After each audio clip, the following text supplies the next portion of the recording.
by recommend my channel. This is known as Blind Playthrough Podcast. For those of you who actually do know how to do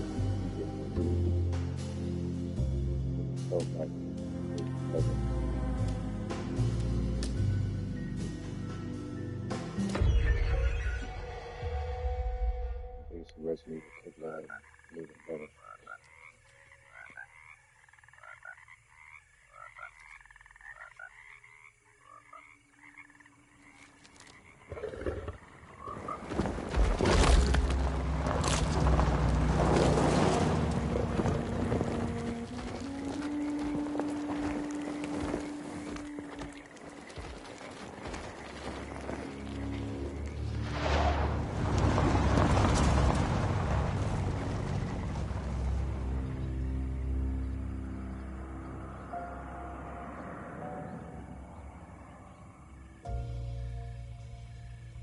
So, your uncle.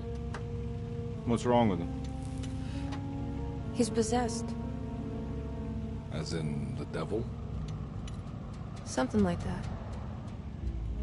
He says a dark man is following him, watching him at all times. What do you make of it? It's nonsense, of course. But I'd be lying if I said it didn't bother me. You see, it runs in my family. Possession? No, Detective. Deteriorating melancholy. Practically every member of the Hartwood family is driven mad before they grow old.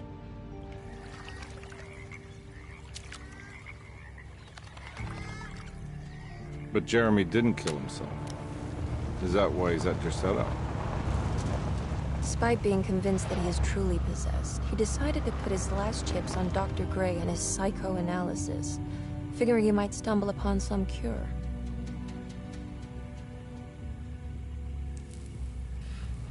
You mentioned the letter.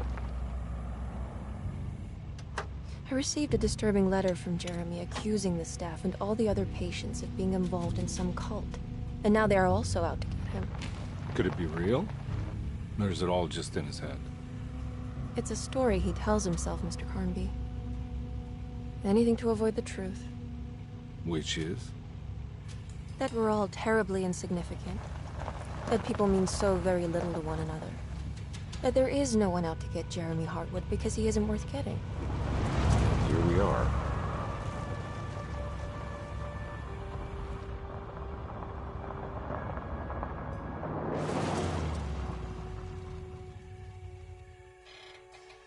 My uncle's not well, Mr. Carnby. I want to make sure he's all right. And what's my part in this? You couldn't get a cab? I just wouldn't feel safe going alone.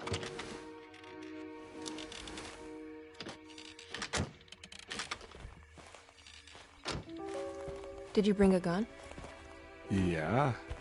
You think it'll actually come to that? No. But you might need to wave it around depending on how agreeable the staff will be. What exactly are we gonna do when we find Jeremy? I don't know.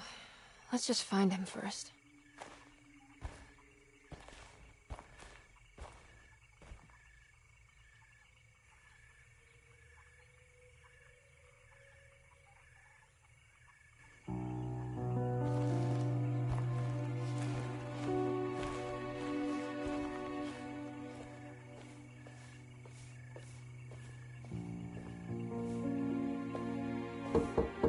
Hello? Hello? Looks abandoned. It can't be. There has to be someone around. Wait here. I'll go around back.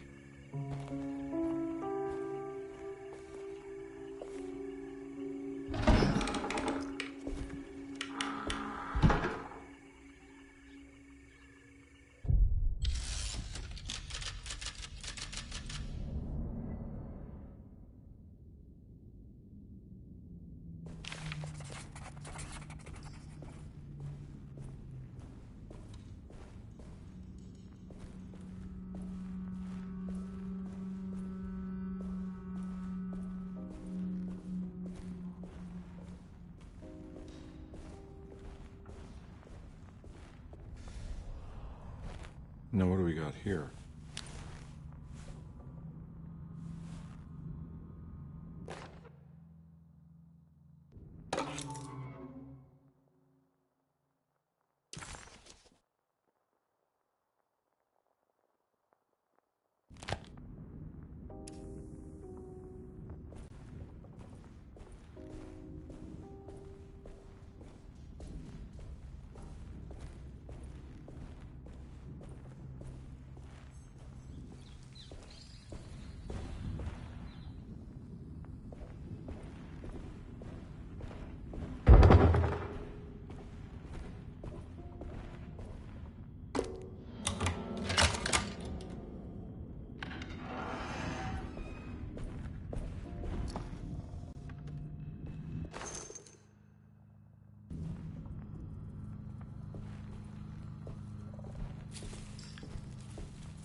If I start to do for a second there,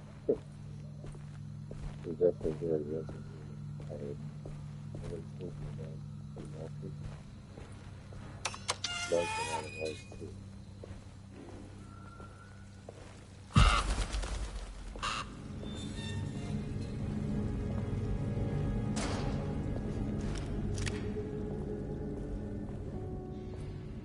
I need the key.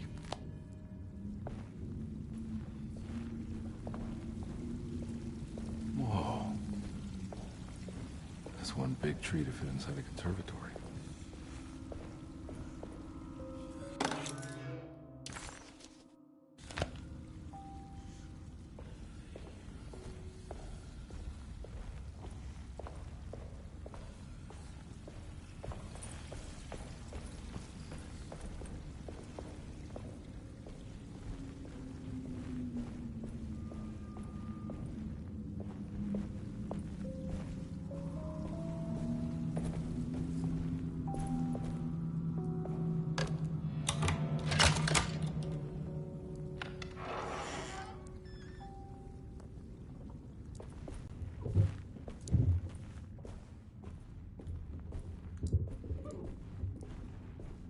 Don't mind if I do.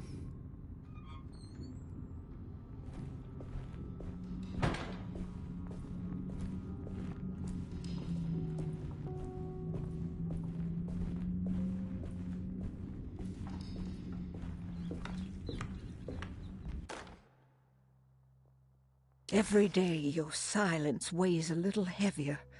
It's been a difficult year for everyone, and many have lost all hope. I read in the papers about people suffering. Pictures of dust-covered landscapes without a drop of water. I wish I knew if you were still tending the earth or if you had turned your back against us.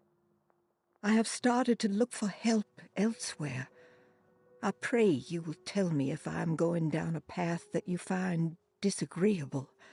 With help from Baptiste and Charlotte, I found comfort in the practice of the voodoo. I have long been skeptical of that Caribbean cult, but it's been of good use to me. It seems all harmless in my book. I say some words dreamt up by the Creoles, and I carry around a small pocket of gree-gree. Nothing of this is mentioned in the Bible, of course, but the French Quarter priestess tells me it's all connected. She says the Christian God is just one more perspective on the creator of things. That's what I like to think, but the other way around, that the spirits of her faith are just aspects of you, our Heavenly Father. I am so grateful for the words you gave Mr. Hartwood. We will sing your praises at St. John's Eve. The world will be blessed soon again. Only the sacrifices of the Old Testament compare to your demands. Let it be the truth, a mother of earth, wood, and dirt.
What was that?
I need the key.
Sunday, June 22nd.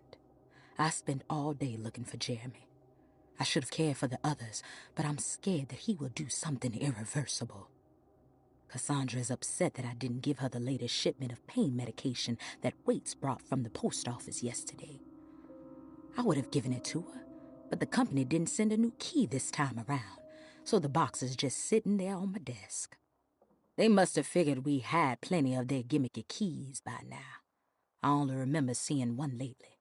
Grace was playing with it inside the grand parlor. Unless it turns up by itself, it will have to wait. I have to figure out where Jeremy is. I think Jack knew something. That dog of his found a strange rot permeating the house. She's showing us, he said. Like those blots and streaks of fetid rot was talking to him.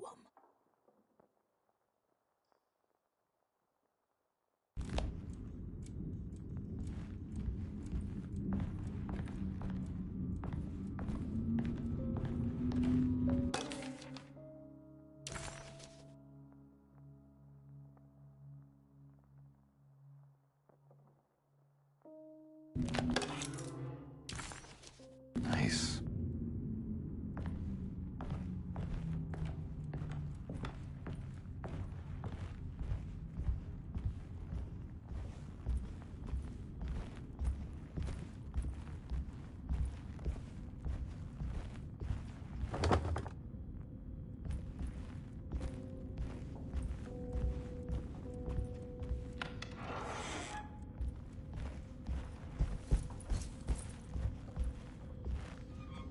I need the key.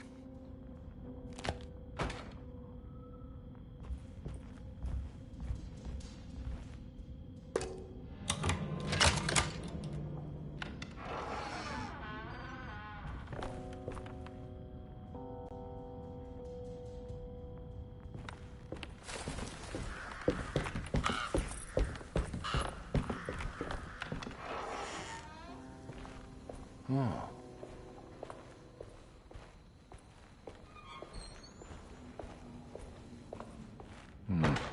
I need the key.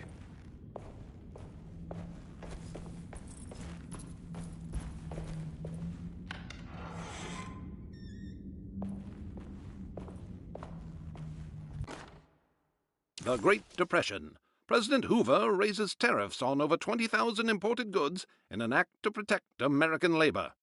Following the collapse of the Wall Street stock market on October 24 last year, American industry has suffered greatly.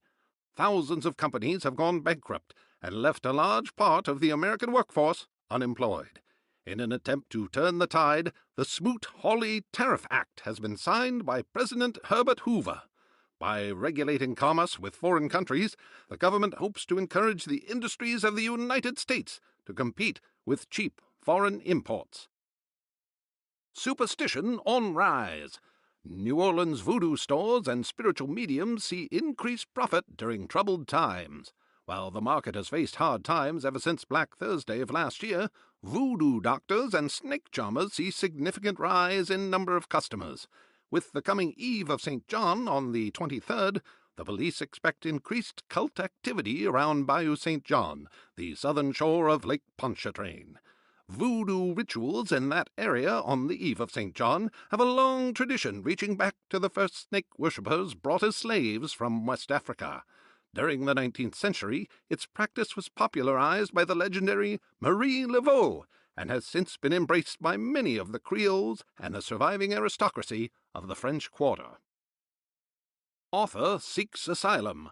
Rumors regarding author Cassandra Beauregard making Derceto her home verified. Derceto Hospital is an old plantation building on the eastern shores of Lake Pontchartrain. While often considered an asylum for the insane, residing Dr. Elmore Lee Gray prefers to think of it as a convalescent home, a place where you can go to rest. The patient list is kept secret, but thought to include many of the black sheep of wealthy families, because at Derceto, treatment does not come for free. Local author Cassandra Beauregard has now been confirmed by her own admission. She's been lauded as a powerful Creole voice and written many successful books. Lately it was reported from Hollywood that she has finished a moving picture manuscript titled Slaughter Gulch. That film is set to hit the theaters next year.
I need the key.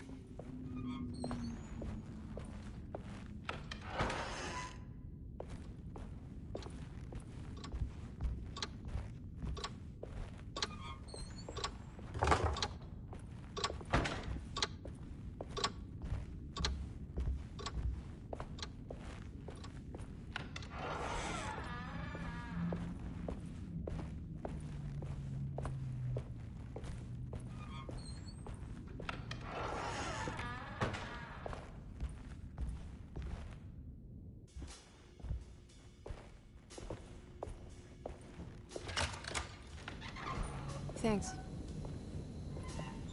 What are you doing? Who are you? Whoa, pardon me, excuse me. My name is Edward Carnby, private investigator. I hope you don't mind we let ourselves inside. I do mind. This is private property. You can't just barge in here. I'm sorry about all this, but I'm looking for my uncle. It's urgent, and no one was answering the door. We can't hear you knocking anymore. None of us can. Who is your uncle, darling? Jeremy. Am I right? She has that Hartwood gloom, doesn't she? That's right. I'm Emily Hartwood. I just came to make sure my uncle is all right. Well, he is unavailable right now. You will have to come back another day. Unavailable how? Is he sleeping? We can wait. He's lost. Don't I know you from somewhere? Who's your man again, Miss Hotwood? My name's Edward Carnby, private investigator. Splendid. Enough! All of you! Get back to your rooms! McCarthy, keep your eyes on the child. And you two, please leave immediately. Look, we're not here to cause any trouble. Just let us see the old man, satisfy the curiosity of my client here, and we'll be off. Jeremy has gone missing. There's no need to worry, but it might be some time before he turns up. The whole staff is looking for him. What? He ran off? I don't have time for any of this. Please, come back tomorrow. All right, in that case, we'll just wait in his room. You don't mind, do you? It's upstairs, right? Wait, you can't. Don't worry, we'll be discreet. In the corridor. It's the first door on your left. I'll tell Dr. Gray you're here. Excellent. Thank you, madam.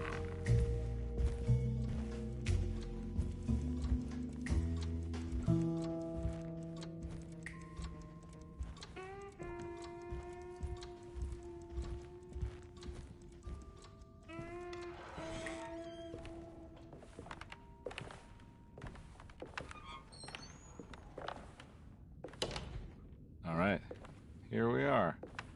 Let's look around. See if we can dig up any clues.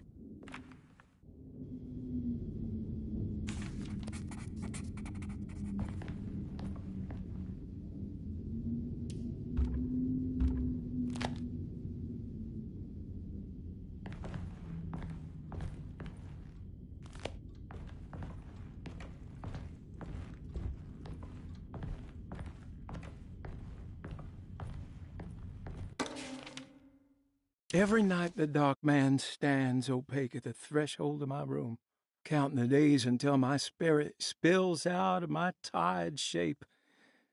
Only his pallid mask shelters my remaining sanity. Staring directly into the face of that demonic sultan would surely sunder time itself. Would he have looked the same to my father as he struggled for his life? Does his veiled face haunt my niece quite the same way? I wish so that I could rest my soul in that sunburnt convent of Tarawea. Would I find you there, Juan? Or Senora Perosi, back from the beyond? Every night I hide from him, moving from one misshapen memory to another. Scenes conjured out of fantasy and delirium. Places I struggle to even paint. I wish I understood your death, Senora. Is there anything I could do for you but bury you in that bleak necropolis? That triumphant chapel rising above the ledges and the oven vaults shall be your sepulchre, where you may rest, and I shall weep.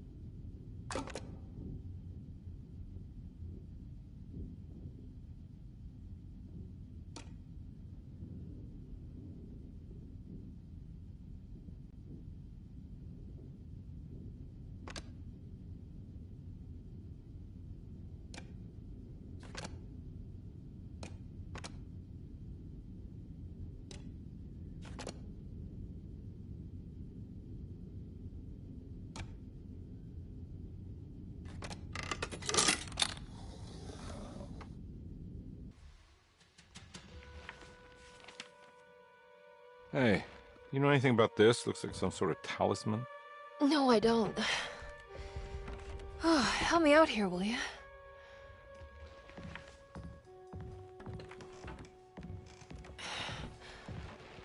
I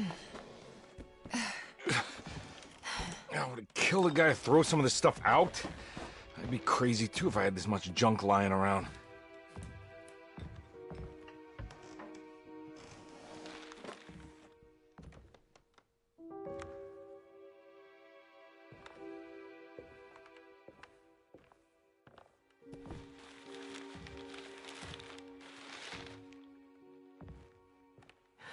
Oh, wow. That's striking. I want to save this one.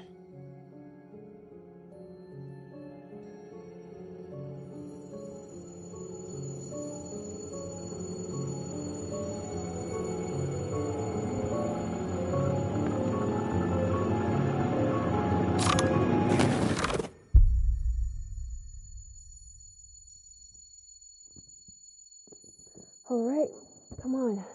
I want to go see Dr. Gray.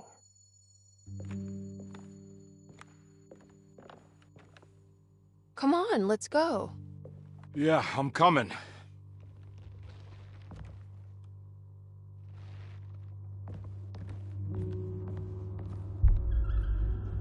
Miss Hartwood. Emily?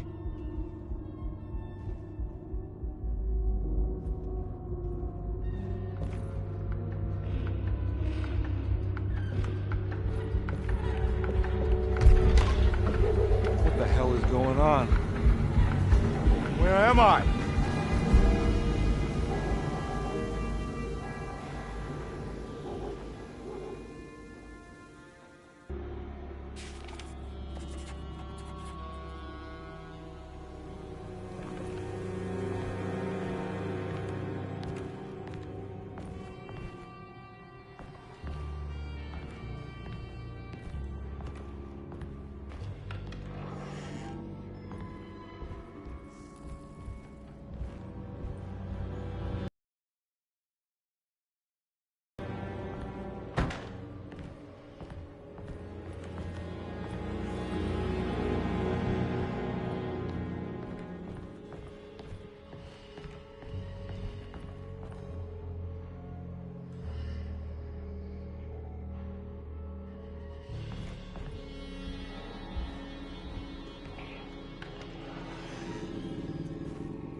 Yeah.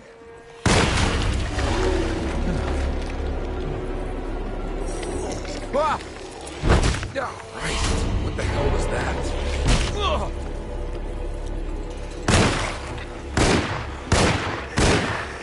Ugh!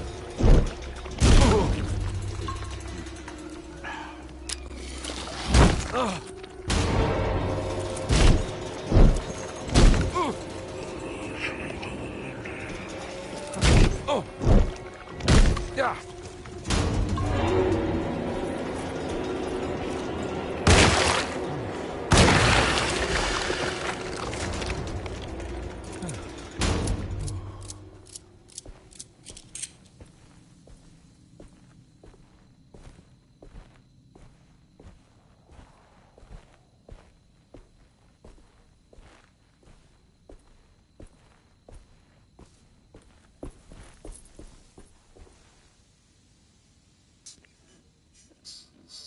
Not too bad.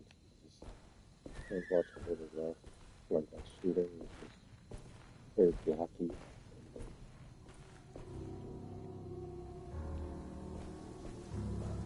I feel they kept Resident Evil school.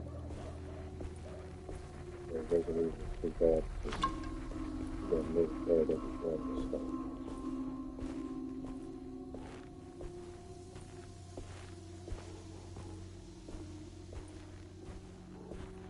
What the hell is going on?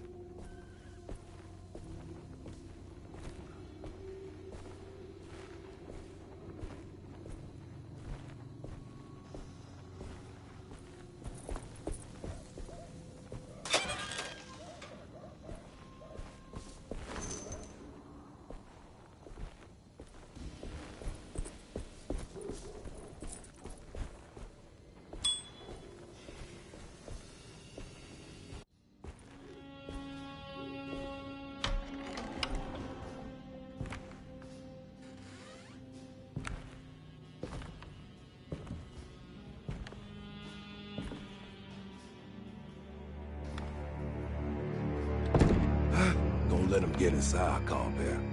They're not the good kind. Are you... Is this your store? There are no owners here. We both strangers in Jeremy's story. Jeremy did this. How? The pact with the dog man.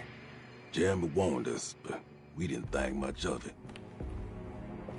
I'm Detective Edward Carnby. I was hired by Jeremy's niece to find him. Oh, yeah? How much she paying you? $150. She's sure getting her money's worth tonight. Are you a thinking man, compare? No, not if I can help it. You know, I think Jeremy's hiding in a way we can't find him. He has this juju necklace that guides him. The talisman? That's right. It's some magic charm he got from Miss Jackson down the street. The voodoo priestess? You know surprising things, compare. Yeah, the Mama Loa. Here, take the key. I locked the gate to save her place from all the ghouls and goblins getting inside. Maybe if you go there, you can find some clues to show you the way. Thanks. I'll have a look.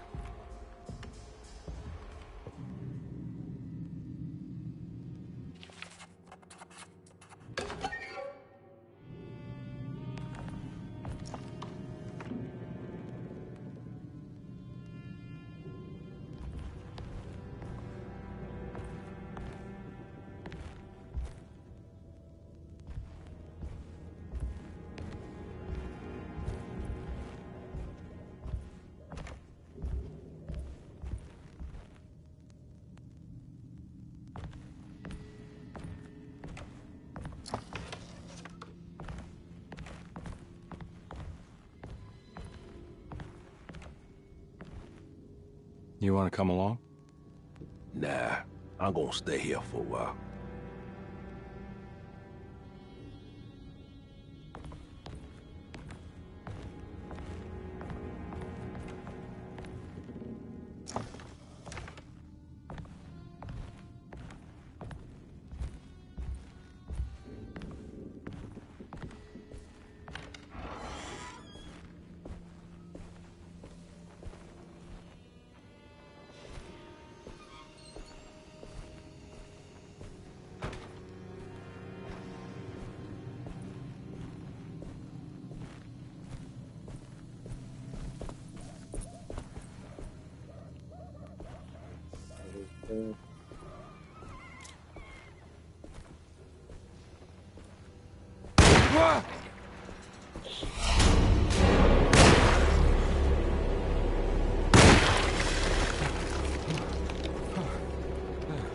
Definitely a good spot.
Sleepy downstairs.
recognize this place. It's Miss Jackson's seance parlor.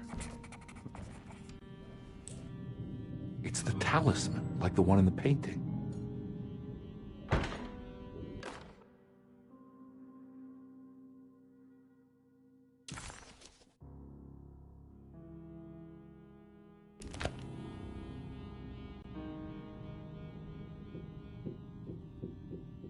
I think it's meant for the talisman.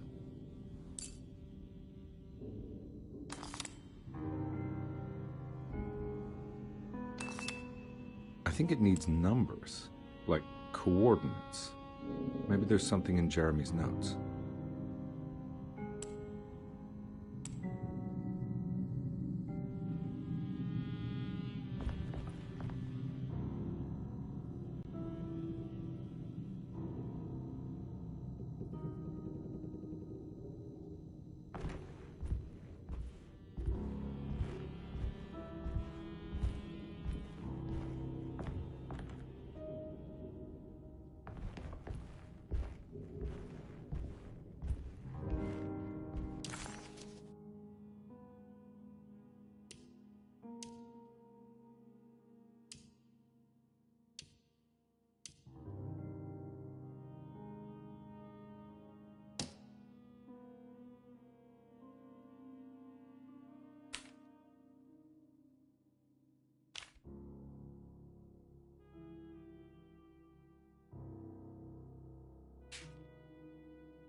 It's showing something.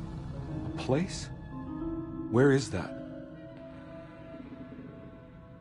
Huh.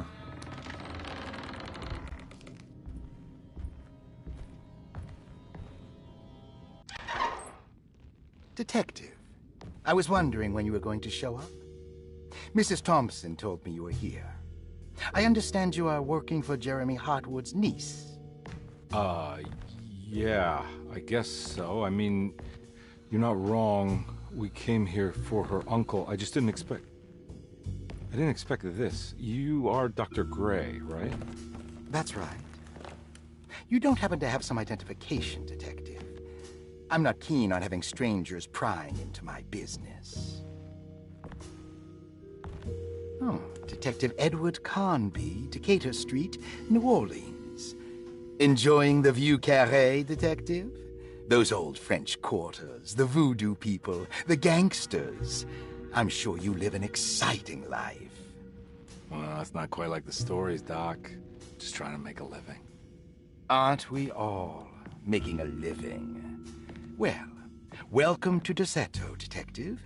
I hope your time here will be useful. Now, what can I do for you? Why don't you tell me where I can find Jeremy Hartwood? Why wouldn't that make for a short visit? I wish I could tell you, but I'm afraid I don't know. A drink, Detective?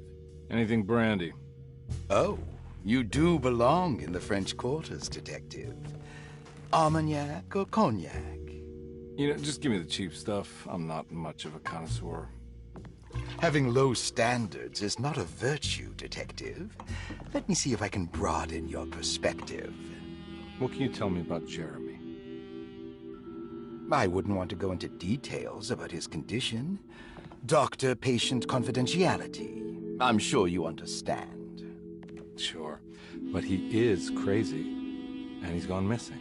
Why? Here, try this. Ooh, it's good. Got a bite? It's called a sidecar. The trick is not to be afraid of the tartness of the lemon. Then, for goodness sake, don't overdo the triple sec.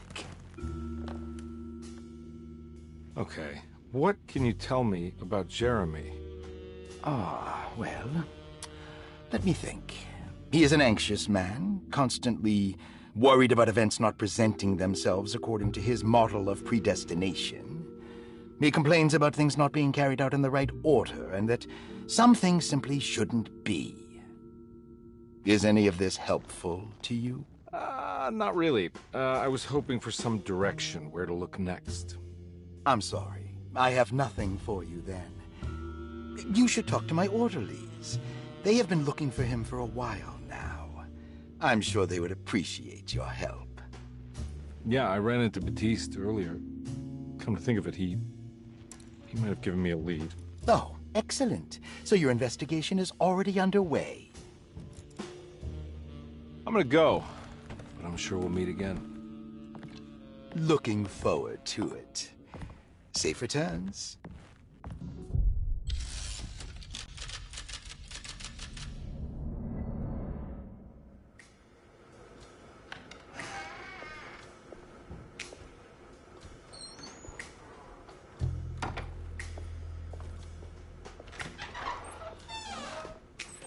Detective Carnby, where did you go? I was just talking to Dr. Gray. You disappeared. No, it's not what you think. Have you found anything strange going on here? Yes. Everyone is being incredibly evasive, and I can't figure out why. No, I mean something you can't explain. Paranormal, even. Detective, I really need you to get yourself together. I can't do this alone. Forget it. I'll figure it out. Do you want to come see Dr. Gray? No, I want to try something. With this talisman, I think I can follow Jeremy to the place he mentioned in the book. What was the name? Do you remember something Spanish? Tarawea. Yeah, that's where I need to go. Detective, are you gonna be all right? Yeah, of course. Go talk to Dr. Gray. We'll rendezvous later.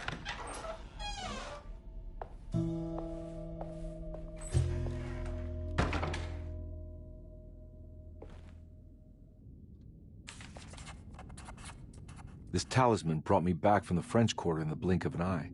If Jeremy can travel so easily, then he could be hiding anywhere, even Tarawea.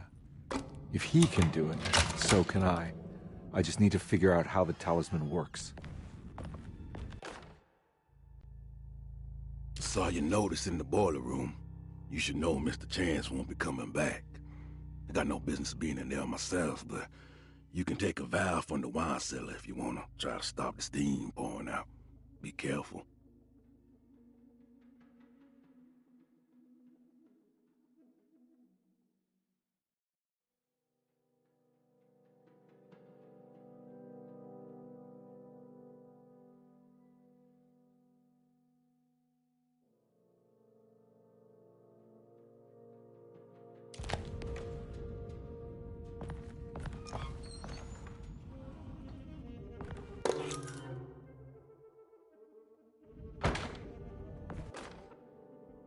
Dr. Elmore Lee Gray is DeSeto's chief doctor. Accounting and all administrative work is handled by me, Paul Waits. Magdalena Thompson, or Mags, is responsible for the household. Jean-Baptiste and Charlotte Tabois are responsible for keeping the guests' medical regimens in check. Finally, Jack Chance is our gardener, who can occasionally be seen in the conservatory, but is for the most part busy outside. There are currently 6 guests at Derceto. Malcolm McCarthy and Ruth Tallant reside on the first floor. Jeremy Hartwood, Elisabetta Perosi, Grace Saunders, and of course Cassandra Beauregard live on the second floor.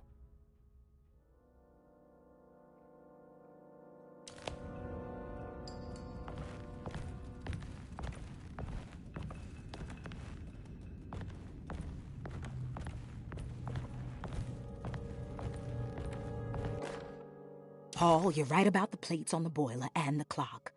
They have been sabotaged, and I think I know who did it. They have something to do with Jeremy's episodes and how he seems to disappear at night.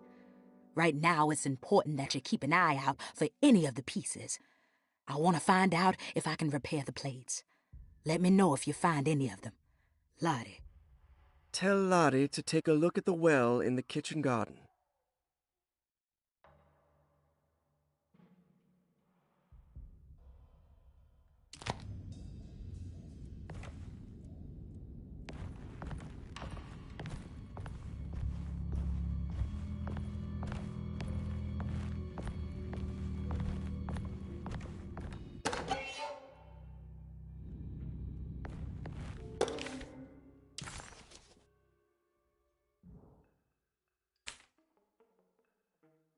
Cassandra Beauregard, the beloved author.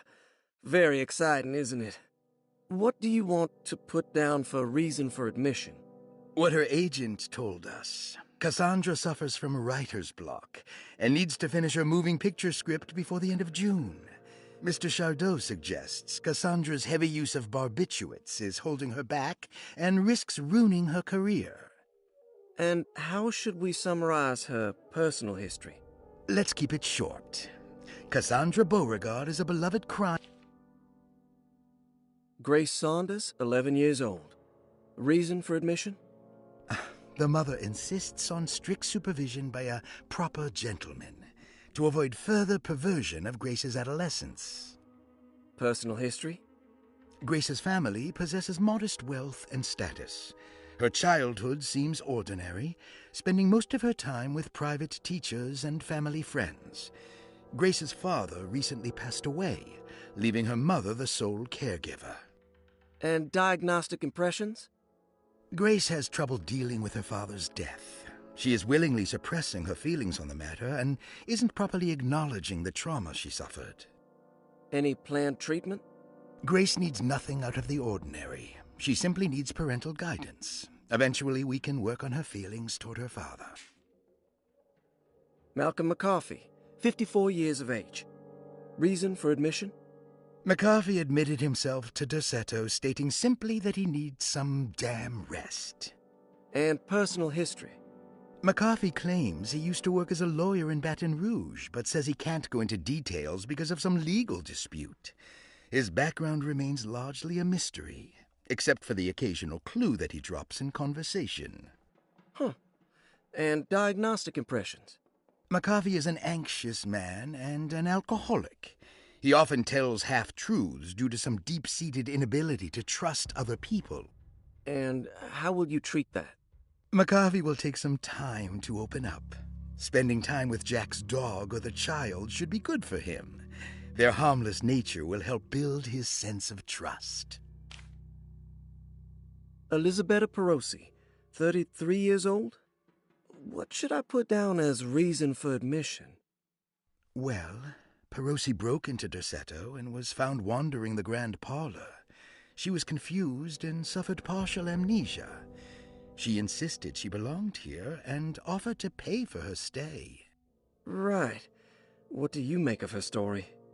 Perosi claims to have been a member of the Astarte artist colony some 20 years ago, a claim that seems contrafactual due to her young age. She looks to be and even thinks she is 33 years of age. That would make her a child at the time. It seems fair to say that Perosi's story is untrue, deliberately so or not. Diagnostic impressions? Do you have anything? Perosi's story is peculiar because she retracted her story about the artist colony. She no longer claims to be the same person as Elisabetta Perosi. However, my staff's research has confirmed there was a Perosi at that time who was in her early 30s. I suppose this case will take some time to investigate. How will you go about it? I wanted to contact the real Perosi, but it seems the whole colony disappeared one night. September 29th, 1915, during a hurricane. I will have to take it slow and figure out what this spell of impersonation could have been. Oh, I'm sure it will all clear up eventually. Thank you, Doctor. Looks like all the patients are accounted for, except for Jeremy. There's no way I can get into this thing. Better leave it alone.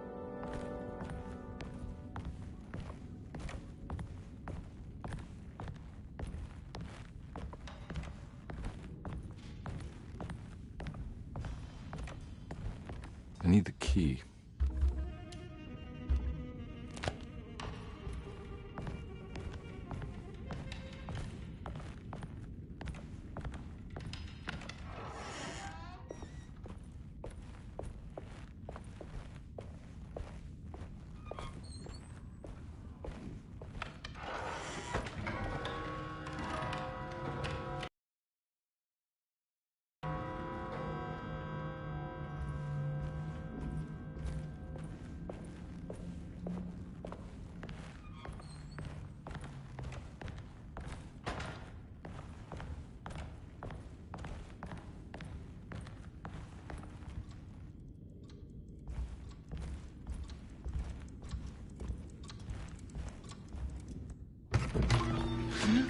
Yeah, sorry, Detective. Didn't mean to obstruct justice or anything. That's fine.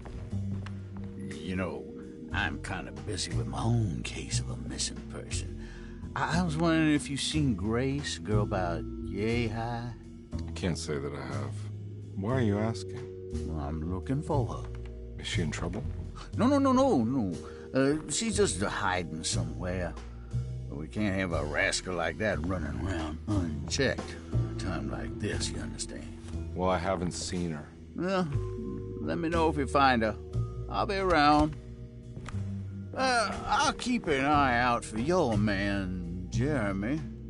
You scratch my back, Detective, and I'll scratch yours.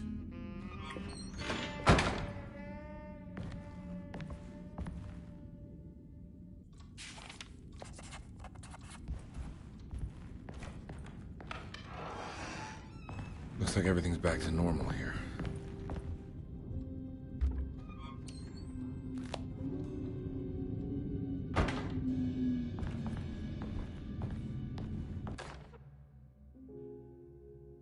Emily's here.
Eccentric.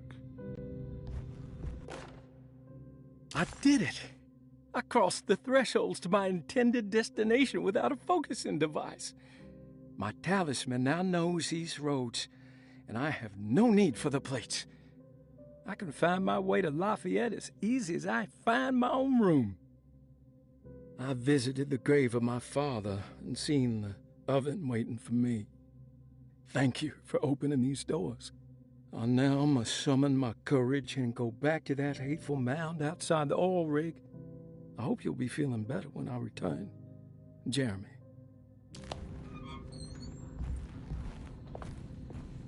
What are these symbols? Looks like alchemy or star constellations.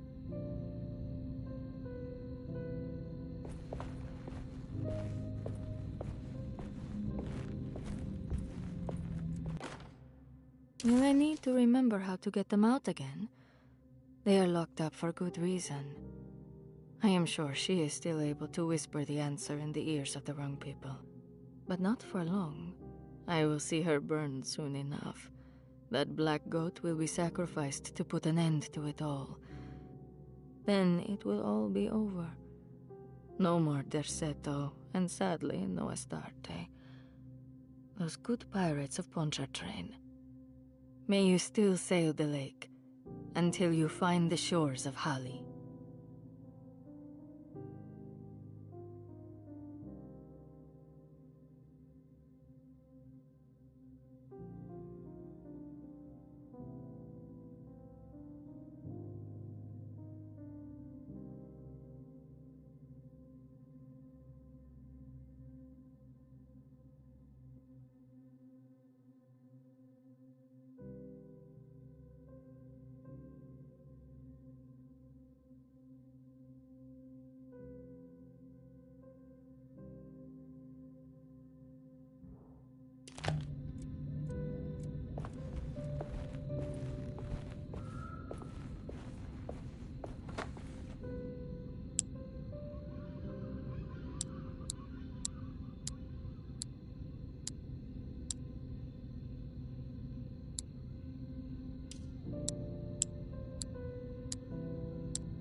These paintings got some grim-looking rot on them.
Astarte Artist Colony.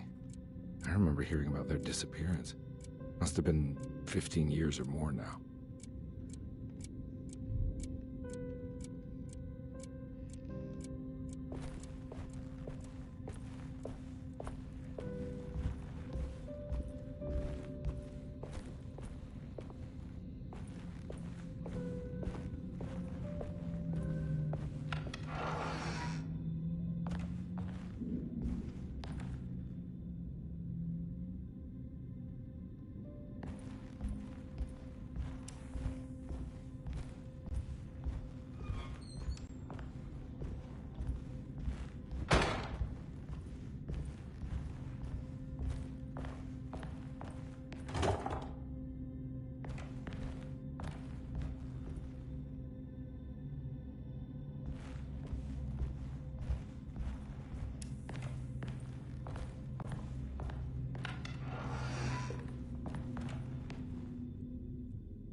The simple astrology cipher was a favorite among the artists who lived in the house 20 years ago.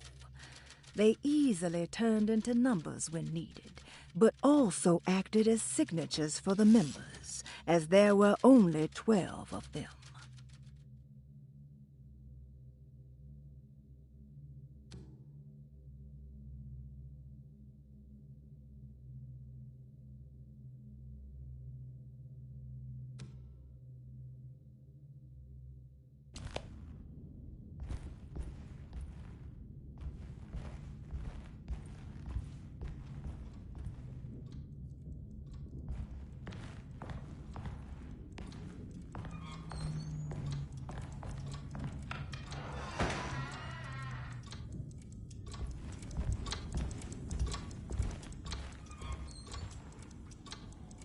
Stained.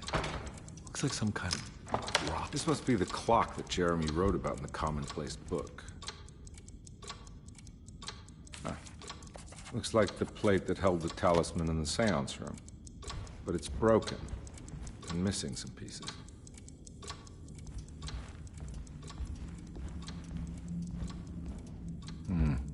I need the key.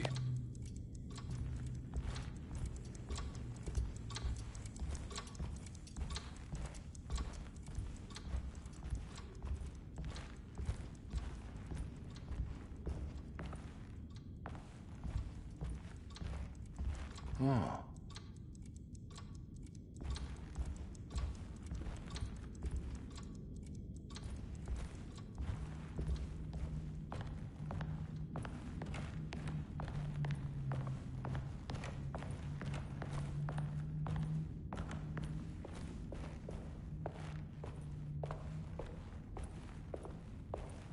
I'm not gonna walk out of this now. I need to help Emily save her uncle.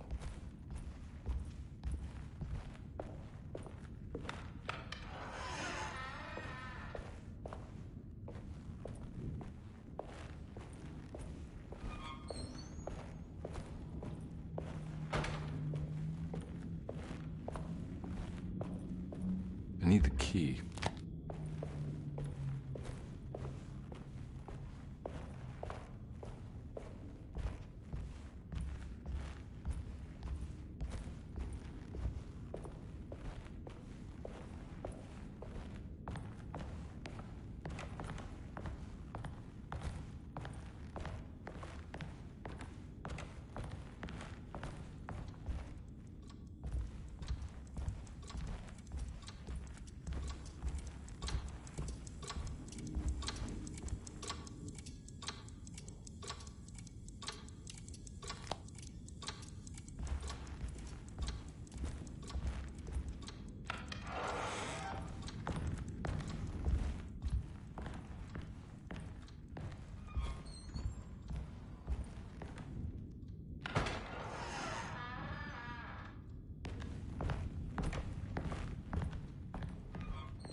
Lost Plantations of Louisiana, Thierry Briclot, 1917. Derceto was a small plantation on the eastern shore of Lake Pontchartrain. The land was considered difficult for industry and was sold for only $30 to Elijah Pickford in 1818. Pickford employed hundreds of workers from nearby New Orleans to clear the woods and build a small plantation mansion facing the lake with a striking Greek Revival temple facade.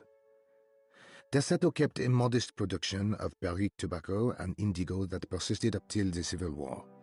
During the antebellum era, Derceto was the source of many rumors concerning voodoo and witchcraft. People who traveled the lake reported seeing people dance at night in front of bonfires, bleating and wailing. On June 17, 1862, Captain J.W. Norton of the Union Army recounts leading a raiding party from ships anchored in Lake Pontchartrain in order to seize control of Derceto and free the slaves working there. The captain was surprised to find the workers fighting back with unprecedented zeal. Norton's account describes these men and women as enraged with fanaticism. Pickford reportedly tried to placate the raiders, but was shot in the confusion. Captain Norton left the mansion burning and retreated to his ships with his men. Derceto was left in ruins for several decades. The ownership of the land was long disputed and returned to the Ledoux family in 1901. Several police reports were filed during the following years as the Ledoux tried to get rid of a camp of squatters on their land. The police made several visits to remove the trespassers, but the people kept returning. On November 1, 1907, Inspector Legrasse of the police charged a deadly attack in order to save several children kidnapped by the squatters. Many were killed, and even more were jailed. The following year, Ledoux rebuilt Derceto, incorporating the surviving stone foundation and adding a magnificent wrought iron conservatory. The farmland had been reclaimed by the surrounding woods, so it was no longer profitable to use as a plantation. Instead, the house was turned into an artist's colony. The Astarte Artist Colony was a successful group of artists, including figures such as painter Heinrich Cassel and poet Nora Keith. The group was also known for their beloved Mardi Gras crew called the Pirates of Pontchartrain. On September 29, 1915, a tropical hurricane tore through Louisiana, causing Lake Pontchartrain to flood New Orleans. Due to the remote location of Derceto, it took almost 2 weeks for outsiders to learn that the artist's colony was abandoned. The 12 residing artists had all vanished without a trace. The empty mansion of Derceto still stands on the shore of Lake Pontchartrain, with much of its temple facade intact.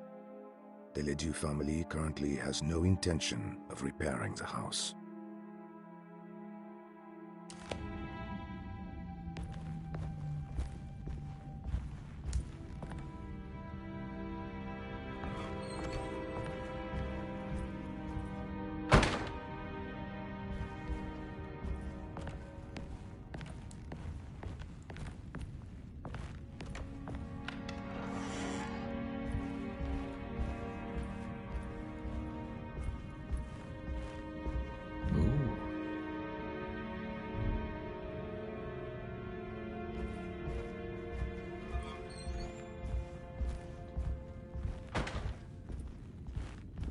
It's wedged shut.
What happened?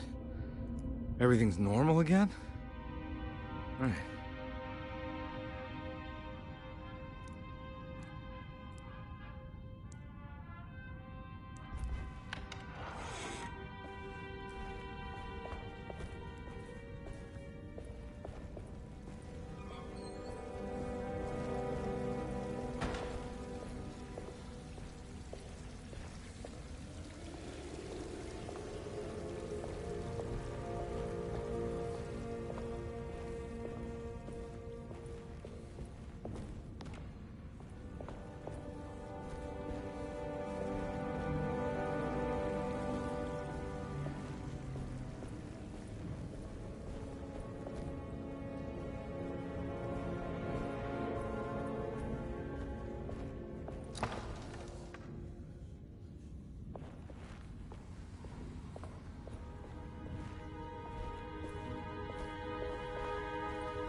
Got it. Nice.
If it wasn't for the collection of peculiar statues, the old astronomical clock would draw every eye in the room.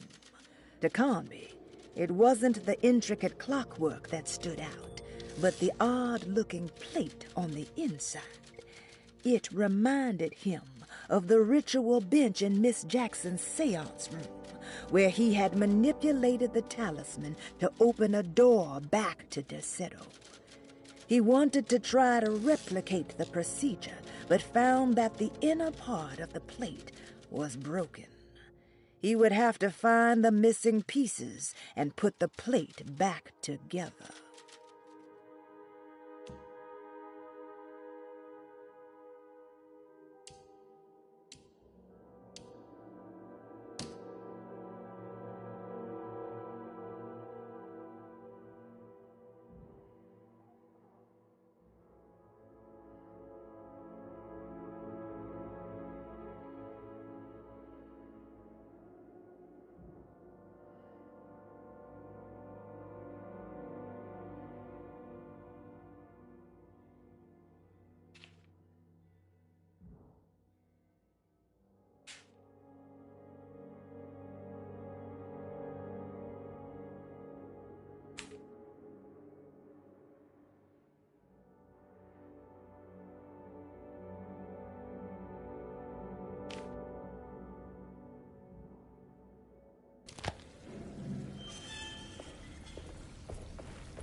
It's wedged shut.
key.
What are you doing in my kitchen? I assure you. No, I'm sorry. Promise you. Mr. Hartwood is nowhere near my kitchen, and neither should you be. Don't make me kick you out of this house. Sorry. Now get out! Yeah.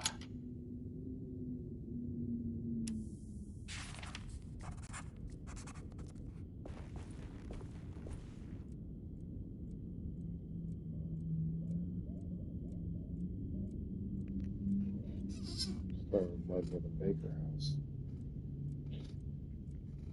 The fireplace would be a biohazard.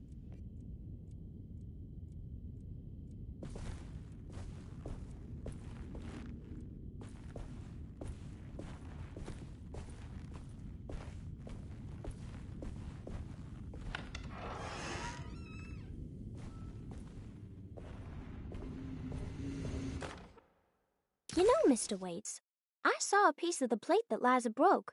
I think she's been hiding them. She's not very good at it. She just chucked it into the little room with all the tools behind the boiler. I left it there. I didn't want to embarrass her by picking it up while she was looking. We went upstairs instead and played backgammon. I let her win, because she's so unhappy. The piece looked like the one on display in Cassandra's room. You know about that one already, right? Or is your eyesight really that fuzzy?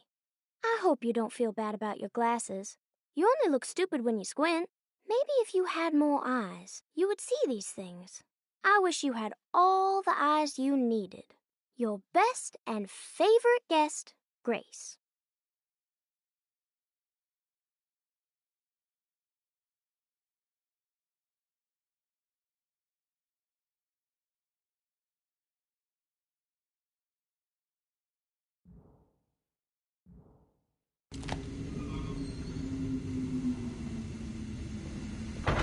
It's another plate for the talisman. Like the other one, it's broken and missing some pieces.